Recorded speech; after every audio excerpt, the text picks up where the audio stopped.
الله على محمد وعلى آله الطاهرين الطيبين.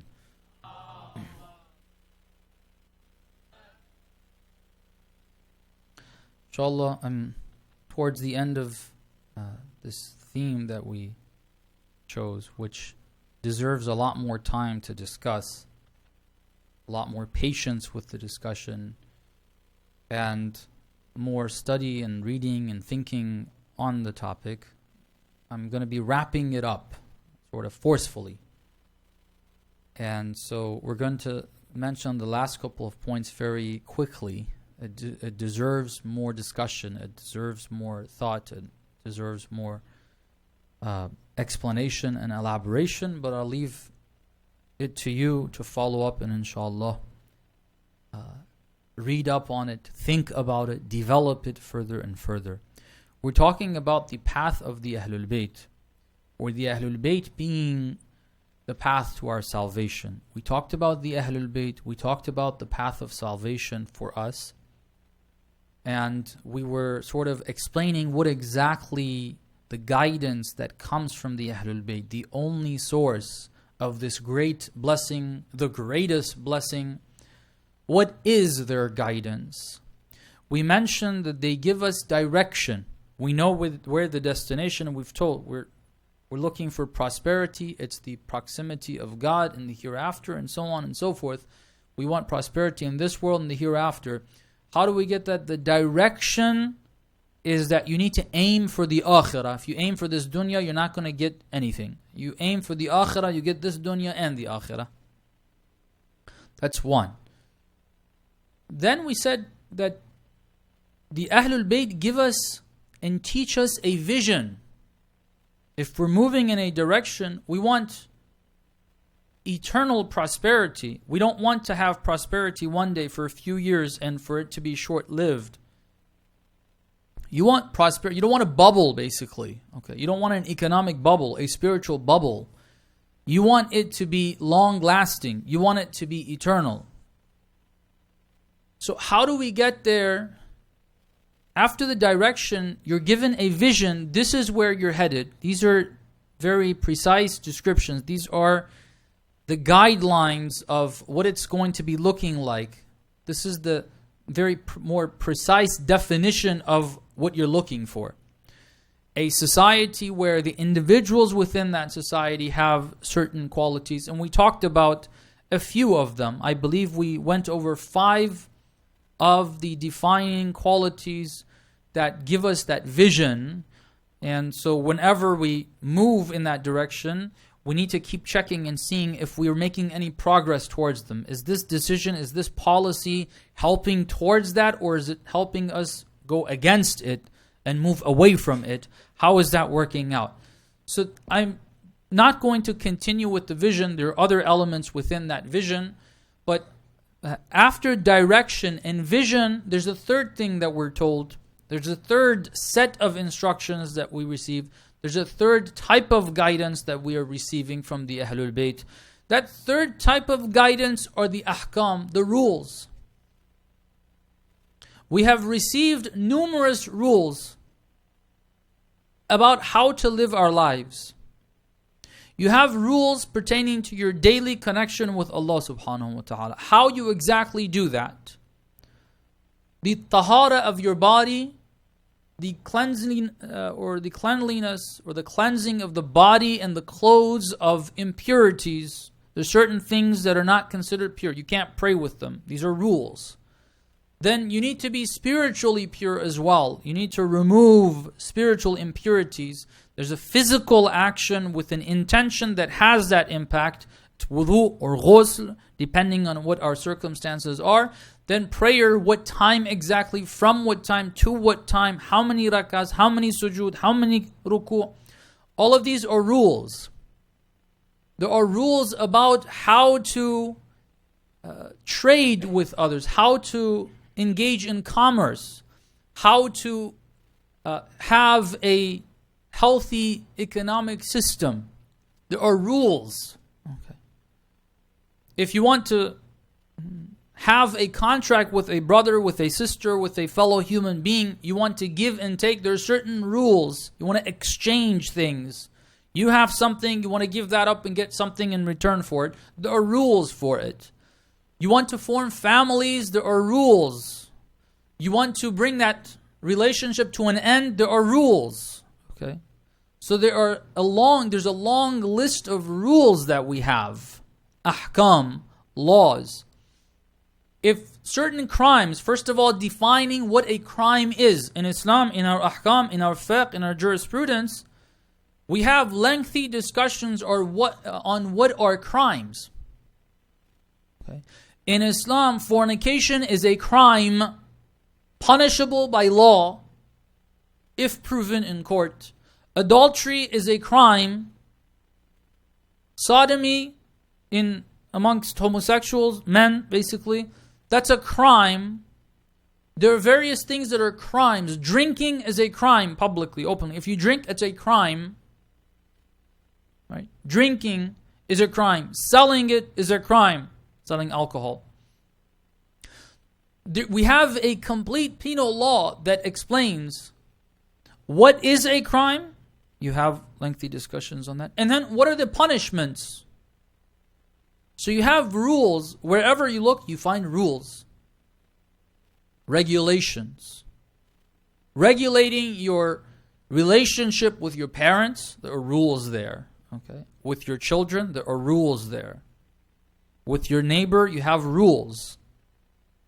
With the government, you have rules. The government, with the people, there are rules. So there's plenty of rules that we have. Ahkam. We have plenty of that. There's a couple of things I want to say with regards to the ahkam that we have. Understanding them in this bigger picture. See, we said that the guidance that we have received, that is supposed to get us to eternal prosperity, that will start right here on earth. It will start here, but it won't end here. It will continue. You want to get to that. There's a complete package. There's a direction given. There's a vision given. And then there are ahkam given. I want to emphasize, first of all, that let's not see ahkam as an isolated guidance that comes from to us. Don't see it as just, okay, we have ahkam, we need to abide by. Where do these ahkam fit in the bigger picture? What is the ahkam for? What's the objective? What are we trying to do? Okay. If we understand it in that bigger picture, then you start, one of the effects, there's plenty of other effects. One of the effects is that it starts making a lot more sense for us to do it. Look, these are part of the package that are going to help you, your family, your society to reach a state that you will be prosperous, all of you will be prosperous for eternity in this world and the hereafter. But it has to be seen as part of the package. It's part of the package. It's not the only thing that we have. Islam isn't only ahkam. Islam isn't, one of the ways we divide up the teachings of Islam, which is an academic division, which is okay for academic studies. When you want to focus, in medicine, you divide up the body. You have experts, specialists on the eye. You have specialists that deal with your ears, with your throat. You have specialists on the kidneys, on the heart. You have skin specialists. You have these various specialists. Specialists on the bones, the joints, surgeons, all these. So you divide the work up, right? Because having out all that knowledge for one person isn't. That's fine, divide it up. But even when you divide up all those different fields in medicine, every physician recognizes that this organ is part of the body. It's not just a living organism on its own. It's part of the body. Okay. I have to see the connection between this kidney and the heart, the arteries, and everything else that's in that body. Okay. I focus on this, but there's this organ is related to other organs, and together they're functioning. If I fix this up in a way that it's going to destroy the heart, then the whole thing is going to fail. Right? the rules that we have are part of the package. You want to divide it up and say, okay, we have aqa'id. Okay, you just discuss aqa'id, theology basically. Aqa'id is our theology. Belief in one God, in the hereafter, the details of that, imamah, where do we get that from, proving it, all of that. Fine. Do that. Discuss that in isolation because you want to focus on that. But sometimes you got to zoom out. You got to be considerate of the fact that this is part of the religion. It's not the only thing there. The rules that we have, the ahkam that we have, are part of the teachings in Islam. They're not the only thing. Sometimes we just zoom in on them and it's ahkam, ahkam, ahkam. The only thing you worry about is rules, the regulations. And that's the only thing that's important. The only thing that the person is thinking of is these rules. What about this case? What about the other case? The only thought that the person has and is catering to is ahkam when it comes to Islam. This is not correct. There's a purpose to it. There's an objective. It's part of a package. The aqa'id describe to us the destination, okay, how it is that the proximity of God is eternal blessing, is eternal prosperity. What that exactly means, why we need to listen to God, all that needs to be understood. Well, that's important. It's there. But that's part of it. It's not the only thing. The ahkam are also there. But again, that's not the only thing. There's other things as well. So the first point with regards to ahkam is that we have to see it in the bigger picture as part of the guidance that comes from the Ahlul Bayt. That's number one. The second point is, recite salawat please.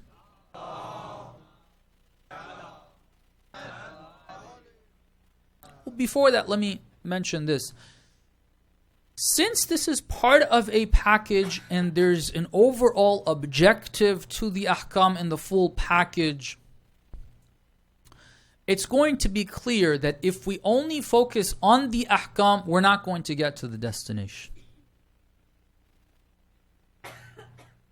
If I may use this example, if you think about an ark or a ship, to be more modern, you think about a ship, okay. There's certain rules of how to run the ship. When you're on the ship, when you're on board, there's certain ways that you got to work with this machine, with this ship that you are on.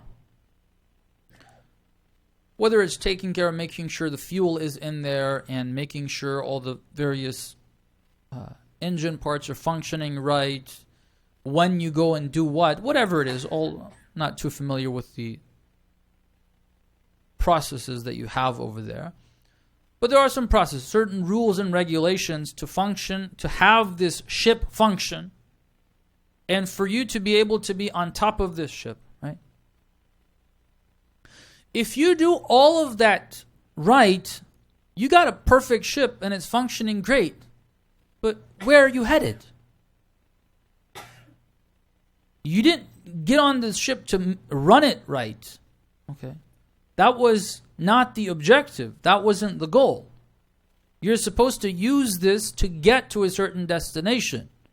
If you do all the rules and regulations of working with this ship, but you lose track of your destination, you were supposed to go to Australia, you end up going to America. Okay. Complete opposite direction if you're going from the Middle East. Okay. So there's other things that need to be taken into consideration. Ahkam alone are not going to get us there. Okay. Ahkam alone are not going to. Even if you practice what you think you have found of all of the ahkam, you contact your marja every day, 50 times a day. What about this? What about that? What about this? What about that? Okay. And that's all you're worried about. You do all of that right, you're still not going to get anywhere. Because it's not it. But it is important in us getting there. We don't want to fall, and we don't want to fail because of us not taking ahkam seriously either. Okay. Because that's what some people have. You need to tell some people, hey, calm down. Ahkam is not the only thing there. Right? Because every conversation, ahkam, rule, rule, rule, rule. If the rules are okay, then everything's fine. No, everything isn't fine. You need to tell certain people, look, there's other things there. Certain people, many of us need to be told that, look, if you're trying to get there, you do need the ahkam. You can't skip out on the ahkam. It's the correct understanding. They're not the only thing there as our guidance, but they are part of the guidance. You can't get to the destination without doing this right. You got the compass, and you know what direction you're headed towards, but if you don't implement the rules that you need to have on board the ship and making use of and taking advantage of whatever it is, the equipment there, if you don't use that right, you could be headed in the right direction, but it's going to start sinking. And you're not going to get there. You got to do the rules. The rules are important. Okay? They're not the only important thing, though. Okay. So the rules are there to get us to the destination. They are there. They do get us to the destination if we put the whole thing together. Okay. Now that we've seen the full package, direction, vision, rules. Direction, vision, rules. That's the complete package. What is this, or what does it mean to follow the Ahlul Bayt? If we want to take, now this has been presented to us, right? This package of guidance has been given to us. It's been presented to us. Quran, Hadith, the explanations of the Ahlul Bayt with regards to the verses of the Holy Quran. This has been presented to us. How do we take it on board and implement it? How do we take this guidance? See, giving guidance is one thing. Getting it on paper is one thing. But being guided in the sense that, yes, we have embarked on that journey. We're actually moving in that direction. Again, you want to use that example. If you're on board the ship before you take off, before you leave the port, they give you all the instructions, all the rules. They give you the directions that you need to have, and they describe to you what that city is going to look like. So when you're moving, you keep checking, okay, if you're moving towards it or not. You get all that, but now you're standing on the ship. That's not going to get you there. You got to actually do things to get there.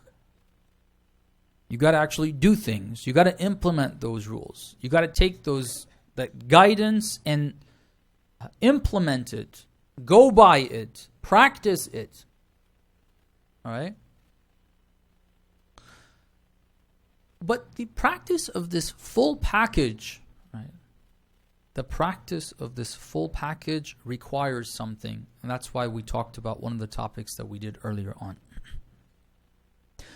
That's why we spent some time discussing this idea that Islam isn't only hadith, or Islam doesn't guide you. The Ahlul Bayt don't guide you in this way, that they give you every little detail of what you need to do every second of your journey to your destination. The Ahlul Bayt don't teach you that. When you look at this package, if we're going to be implementing it, if we're going to be using this and getting to the destination, there are certain things that have been left to us to actually develop. Let me explain a little and elaborate on this. There are certain teachings that we have in Islam that you just implement them. Okay. Practical, very simple, you just do it. Like prayer, for example. There's nothing complicated about the prayer. You're supposed to learn how to perform this. You make that wudu. You make sure your body is clean of najasat. You don't have any najasa on your body. You don't have any najasa on your clothes. You make sure you made your wudu right. It's pretty simple, and all those instructions have been given to us. Sometimes you need to do tayammum. Sometimes it's ghusl. Sometimes it's wudu. You do that. Okay, done. The instructions are there, finished. How do you take that guidance? How are you guided through that form of guidance? By just practicing it. Very simple. But is everything in Islam that simple? Are things in Islam, is taking the guidance as easy as just doing what the hadith says? The answer is no.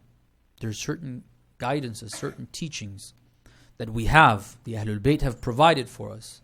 God, through the Ahlul Bayt, has provided for us, that it's not such that you just implement that, you're done. There needs to be a thinking process. There's got to be, taking that guidance requires us to think and to develop thought with regards to implementation of the teaching. I'll give you a couple of examples, inshallah. Recite a salawat, please.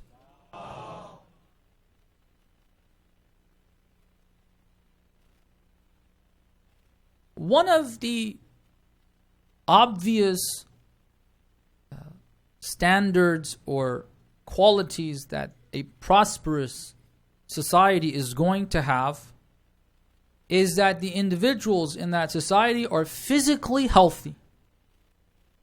Physical health is part of a prosperous community and society. If you have people that are suffering from illnesses, you don't have prosperity. It's miserable, isn't it?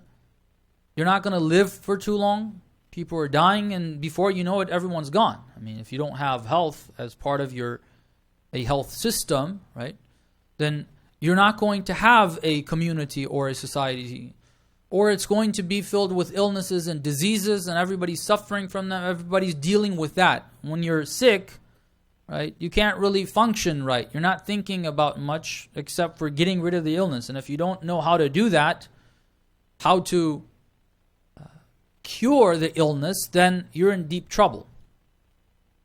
Okay. So one of the qualities that has got to be there for sure is health, physical health. Okay, we'll start with this example. We're told you need to have good health there.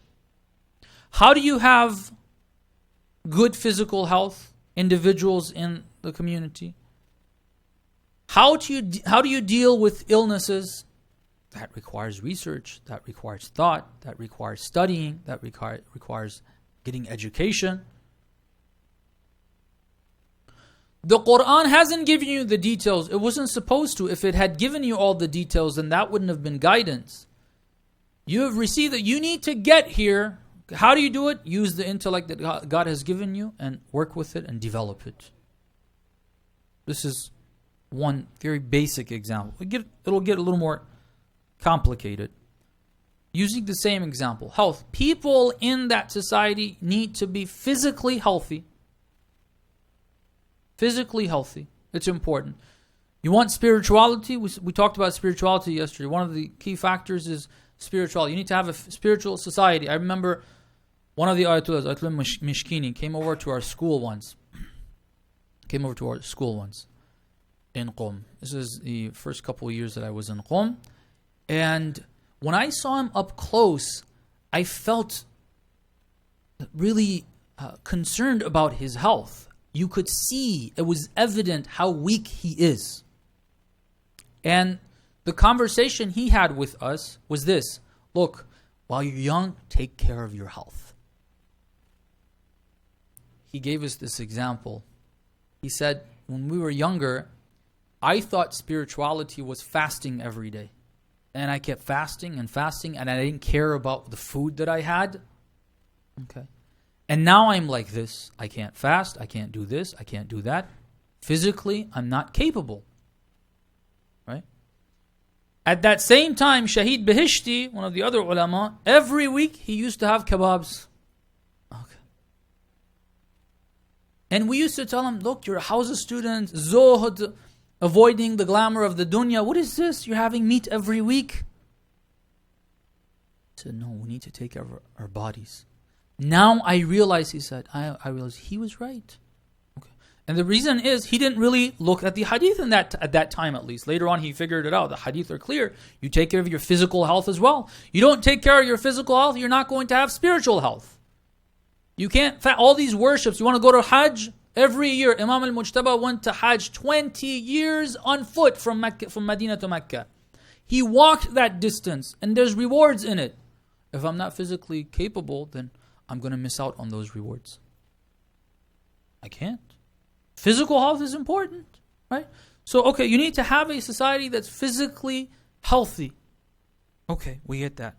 We have another factor that we need to take into consideration, which is social justice. Social justice. Social justice includes health, right? Everybody's got to be able to have a healthy body. They should be able to take care of their health, their physical health. You can't make, if your society is such that certain people only can take care of their physical health, others can't, then this is not a prosperous society. Physical health is good for everybody. Social justice, right? So you have this as well. Third element that we're going to bring into the mix is the rules of private property. We have rules in Islam. Rules of private property. What is the rule? One of the rules we have. لا يحل مال امرئ مسلم إلا عن طيب نفسه. You can't take anyone's belongings without them being okay with it. Okay, that's a rule. It's a rule. If you have something that's yours, I can't take it from you unless you're okay with it. How can I own something? There's rules there. Something that's yours, I can't take it from you without you being okay with it. This means if you have a commodity, if you have a land, if you have a property, whatever you have, I can come to you and say, look, I like that property. It's really nice. The location is really good. It's prime for me. I need it. Give it to me. He says, okay, this is the price. I'm like, look, the market value of it is a quarter of that price. So look, it's mine. You want it? This is the price. You don't want to pay this price? I don't want to give it. End of story. Right? I have a farm. I develop crops. I cultivate it. And the harvest, I sell. This is mine. Right? You want it? This is the price. They're like, look, last year was this, that, the other. Now we need it, this, that, the other. Look, it's mine. لا يحل مال امرئ مسلم إلا عن طيب نفسه. You have this rule. It's mine. You can't take it without me being okay with it. I'm saying I'll be okay with it if you pay this price. You don't want to pay it? Then good day, sir. Another example. I have a service that I provide. The service I provide. It's my service, right? I won't give this service unless you give me this much. I won't. Islam, you have that rule. Private property. Islam doesn't believe in the socialist model that nobody has any private property. Everything belongs to everybody. That's not the Islamic model. So you have the private property rules in Islam. You have social justice as an ideal. You have health for everyone, or health as an ideal. So everyone, putting those two together. Health for everyone. And then you have this person, he's got services, and you're like, look, I will charge $5,000 for this. You like to pay it? I'll give you my services. Otherwise, I will not. Pharmaceuticals, isn't this what they're doing? We developed it. This is the price. You want it? Here's how much you're going to have to pay. You want to go to a dentist? What's the price of going to a dentist nowadays in this country? You want the service? This is how much you're going to have to pay. And look, dental health is very serious. Sometimes dentists, of course, really hype it up about dental health to get you to go and pay. Some of the things they tell you need to have isn't really necessary, and sometimes they'll destroy your teeth and take money from you as well. But it is really important. You don't want to have that tooth pain. Okay, if it's there and no worship, no dua, you don't understand anything. Knock that tooth out. And you knock those teeth out, then eventually you can't eat right. And malnutrition and all those problems. And again, you're not going to be able to have spirituality. You're not going to have anything. Dental health is important. This is the cost. We charge this much. Pharmaceuticals, they develop, like we needed to. Part of it. We have to develop cures for various illnesses, various diseases. We got to develop it. Now I developed it. It's my service. I only give it for this much. we have these three teachings in Islam. How do you put that together? How do you make it such that this guy's right is not violated? Everyone in society receives that health as well. So you have health, and you have it for everyone, and no one's right is violated. What's the model? Do you go with the socialist model? Do you go with the capitalist model? Do you provide public health? Should it be like Canada? Should it be like Britain? Which is, of course, Britain is changing, moving more towards the American model. Assalamu alaikum. Which model do you go by? These are various models, right? These are people have sat down and thought, look, if we want health for the society we live in, this is how we're going to be doing it. How do you put that together? What is the Islamic model? Islam doesn't say you have insurance companies that you pay $700-800 a month or every 6 months. I don't know what the figures are now for a family or for individuals. We don't have that. Is insurance the way forward? Public health the way forward? What is it exactly? Do you stop? Do you tell the pharmaceuticals that, look, up to this amount is okay, you can charge that. Beyond that, sorry, you don't have any right. Physicians, dentists, government is going to put restrictions. Islamic government put restrictions. You can't charge any more than this amount. Yeah, لا يحل مال امرئ مسلم. There's a general rule there.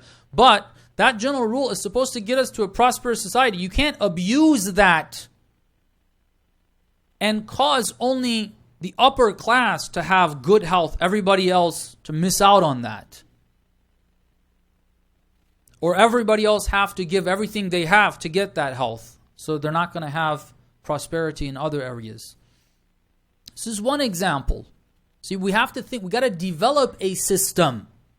Public health system. You got to develop an economic system, a public health system. That's part of our acceptance of guidance. According to the Islamic ideals, one of the other ideals I didn't mention is that you're going to have the global population increase. You think the population is huge now? This is nothing. It's got to be a lot more than this. If you want to manage all those people, what other systems do you need for it to function right? We have those ideals, you have the rules. You got to develop the system. That's part of our acceptance of the guidance of the Ahlul Bayt. Another example, economy. Look, the economy of a society is key to its prosperity. I quoted this hadith from Amir al-Mu'mineen. كَادَ الْفَقْرَ أَنْ يَكُونَ كُفْرًا.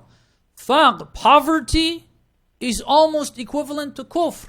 You have to have a good economic system where people are financially well off. We want people to be financially well off. We talk about zuhd. Yes, zuhd is there, but that doesn't mean keep people poor. Have the comforts. Provide everyone the comforts. Yeah, we have a problem. If you have loads of money and people are dying, you're like, I'm going to have a mansion, I'm going to have my swimming pool, I want to fly with my jet to New York to have my lunch and then go to LA for the other meal and whatever. You want to do all that? We say, no, that's wrong. There's people dying here. You can't do that. But you want to raise the standards for everyone. That's the Islamic model. That's what you want to do. How do you do that? We have certain rules. The rule of riba is a serious rule. You cannot charge interest. This is one of the rules that we have. But with this rule, can you get to social justice that has economic prosperity just with that one rule? You know what the ideal is? You want economic prosperity along with social justice, not just economic prosperity for 1% of the population. For everyone. Social justice, economic prosperity, and then you have a rule, no interest, and actually no interest is actually part of a greater rule, أكل المال بالباطل, taking someone's belongings without a return. This is wrong. There's a rule there. I don't have time to explain what usury and interest has to do with that. It seems like that's not happening, but that is, according to God, that's what's happening. The ones who charge interest, they're taking money without any return. It's the opposite. According to the Surah Baqarah, God says, يَمْحَقُ اللَّهُ الرِّبَى وَيُرْبِ الصَّدَقَاتِ. The comparison is drawn between two things. It's riba, not in trade, riba and charity. Because charity is giving for free, riba is taking for free. It says no, يَمْحَقُ اللَّهُ الرِّبَى. Riba is not going to bring you prosperity. As individuals, as societies, no one's going to be prosperous. But sadaqat, charity, will give you that. Okay, we have these two rules. Is that going to bring you economic prosperity? How are you going to circulate the funds that are necessary for running the various businesses for economic prosperity? If you're going to need lending going on, which is an important need, qard is an important need. Without lending, you're not going to have economic prosperity. So how do you do this? Take out riba. You're not going to have a bank system. You know, Muslim countries are struggling because take out the bank, your economy is going to get crippled. You're not going to function. The bank is based on riba though. How do you do this? It's part of the obligations of the believers to develop a system where you have the circulation of funds, you have lending, you have funding of the various projects, financing of these projects. At the same time, it doesn't work through riba.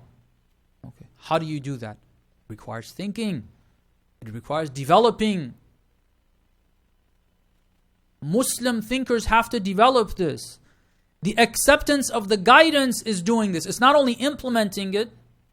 And lastly, we're reaching, I hope I've driven that point home and we get the idea that in order to accept the guidance of the Ahlul Bayt, the guidance has been given, but the acceptance of it requires work. In certain parts of the guidance, it's as simple as just doing it, implementing it practically. Some of it, a lot of it, very important parts of it, it's us developing systems, developing technologies, advancing sciences. It's part of our religion. It's part of accepting guidance. Not because of making money, it's because it's guidance from the Ahlul Bayt that we're accepting. The last thing we need to have in order to accept this guidance, brothers and sisters, if we want to get to that destination, we said the Ahlul Bayt are the path to salvation. They are the path to salvation. What we have described up to now is basically the Ahlul Bayt. In the second part of our talks, after discussing who the Ahlul Bayt are briefly, the second part of it, we've explained the instructions, the teachings that have come. Right? Sort of the blueprint. But we're not only in need of the Ahlul Bayt for the blueprint, we need them to take our hands. They got to help us out. The Imam doesn't only provide instructions, say, okay, I'm done, you guys do it, develop it yourself. Yes, we need to make efforts to develop those various systems that we need. We need to put that effort. But can we alone do that? Can we do that without the Ahlul Bayt taking our hands? Absolutely not. If you try to develop those systems without the Ahlul Bayt, you're either going to deviate, or you're going to stagnate. You're not going to move anywhere. You're not going to move in the right direction. The Ahlul Bayt need to take our hand. The Ahlul Bayt need to take our hand. How do we do this? This is a lengthy discussion. For those who've come in a bit later, I said I'm cramming basically the last few points of this discussion to just make sure we have a complete package. We didn't want to leave it open-ended without reaching conclusions. If we are to take the instructions and implement it, we need the actual help of the Ahlul Bayt in the implementation of these teachings. We need their help. This has hadith, it has ziyarat, it has verses that tell us this. I don't have time to go over all that. We need it. I'm just going to get to the practical side of this. How do we do this? Besides listening to the instructions, besides trying to develop those systems, develop those technologies, as our taklif, as receiving the guidance from the Ahlul Bayt, with that intention, with that approach, with that understanding. Other than that, what do we need to do in order to get the Ahlul Bayt to take our hands. There's got to be connection with the Ahlul Bayt. Okay? There needs to be a connection with the Ahlul Bayt. In every step of the way. Every step of the way. Why is it said that you do ziyarat Ashura every day? Hadith says, do ziyarat Ashura every day. The hadith of ziyarat Ashura says, do this, it's called Ashura. The Imam didn't call it ziyarat Ashura. Companion comes, Alqama comes and asks for a ziyarah to visit Abu Abdullah on the day of Ashura. The Imam explains him, and this is the ziyarat Ashura that we have. Then the Imam himself says, every other day of the year, other than Ashura, still read this ziyarah. Why do we have these various ziyarat? That connection. You need to have that connection during the action. You need to realize the dependence, the need, and the reliance we need to have on the Ahlul Bayt during that process. What do I mean by during the process? Again, go and watch these clips that give you this. These are models for us. They can show. They're showing us how they did it. In the most difficult times of battle, whether you look at the war that the brothers were fighting against Saddam in Iran, the Iranians, the Iraqis that joined them, the Afghans that joined them, watch the clips, know about this. In the war that is known as the Iran-Iraq War, which was basically a war between the believers and Saddam, you had Iraqis on this side fighting Saddam, okay, who are the heads of the Badr Brigade that are now fighting ISIS in Iraq. Go and read this stuff. Get that information. There were Afghans fighting. You're thinking, what does an Afghan have to do with this? They're a believer. That's what they have to do with it. They realize, maybe I don't realize, they realize. In this war, the most difficult of times, when they wanted to go for an operation, the operation code name was Ya Zahra. Okay. Remember the lady Fatima Zahra. Salamullah alayhi. Their thought process is, we are liberating Karbala. We're going to go to Karbala to liberate Karbala. This is the thought process. Abu Abdullah al-Hussein, help us. Crying, shedding tears, pleading, begging. The pious scientists, by the way, on that note, again, go and watch these clips. Talk to those who were in Lebanon, the 06 war. Talk to people that are in this war right now against ISIS in Iraq. Believers that are putting their lives on the line, going and fighting over there. Look at their connection with the Ahlul Bayt. That which saves. All the funding is going to them, all the ammunition, all the support, all the intelligence, all the political support is going to them. On this end, believers there, they have the Ahlul Bayt. Connection with the Ahlul Bayt, tawassul to the Ahlul Bayt, tears for the Ahlul Bayt, begging the Ahlul Bayt for help and support.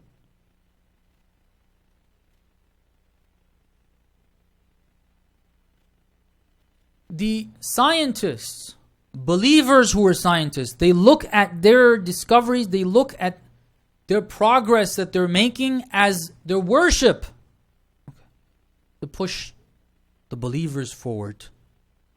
When they get stuck, they're not able to figure it out. Tawassul to the lady Fatima Zahra, to Imam al-Hussein, to Amir al-Mu'mineen. These are not legend. These are not fairy tales. Okay, these are very real. Go and look at that experience. We need the tawassul with the Ahlul Bayt for our personal development, for the development of our families, for our children, for our communities, for the development of these systems, these technologies. We ask Allah subhanahu wa ta'ala in this blessed month that He gives us that guidance. He opens our heart to the light of the Ahlul Bayt, to the light of the Quran. We ask Him to hasten the return of our Imam, to allow us to be of His close and true companions. Bin Nabi wa alih, rahimallah man qara al-Fatihata ma'a salawat.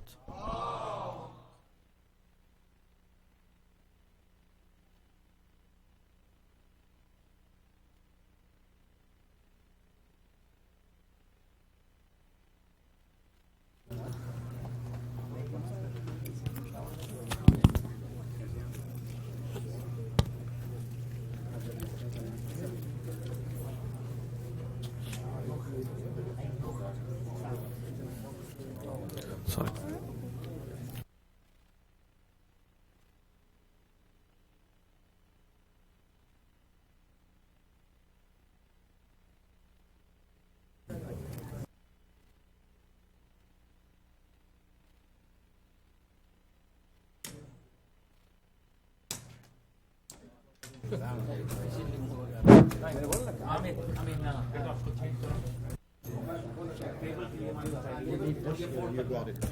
Yes, I got it. नहीं copy कर लिया